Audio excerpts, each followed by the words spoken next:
Isang babae ang napaanak sa labi ng gusali ng Philippine Red Cross sa lungsod ng Manila sa likod daw ng naturang gusali nakatira ang babae.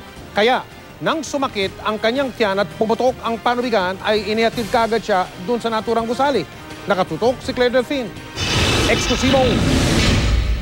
Bandang alas 8 ng umaga nang mapaanak ang isang ina sa labi ng Philippine National Red Cross sa Maynila.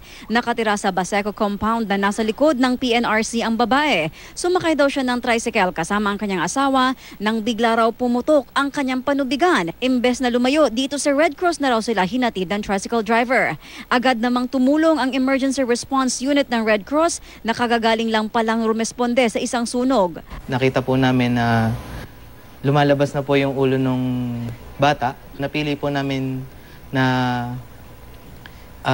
assist muna yung i-deliver na po yung bata. Kasi ano na po kung ita-transfer pa po namin, baka sa ambulance pa po namin ilabas yung bata, mas delikado pa po yung sitwasyon ng bata. Matapos mai-deliver si baby, dumating din ang isang doktor nila para i-assess ang kondisyon ng mag-ina sa kadinala sa ospital ng Maynila. Sabi ng Emergency Response Unit sa mga ordinaryong tao na maka-encounter ng ganitong biglaang panganganak, dapat daw maging kalmado, humanap ng malinis na lugar para sa nanay at sa bata. Kapag nailuwal na ang sanggol, punasan ang mukha, ilong at bibig nito para makahinga at huwag puputulin ang pusod at hintayin ang mga medical practitioner na siyang gumawa nito. Hintayin pong lumabas yung placenta, huwag pong putulin at daling kasama yan sa hospital upang masuri din ng ating doktor ang status po ng placenta.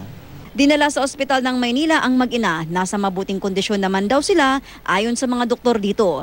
Claire Delphine, Nakatutok, 24 Oras.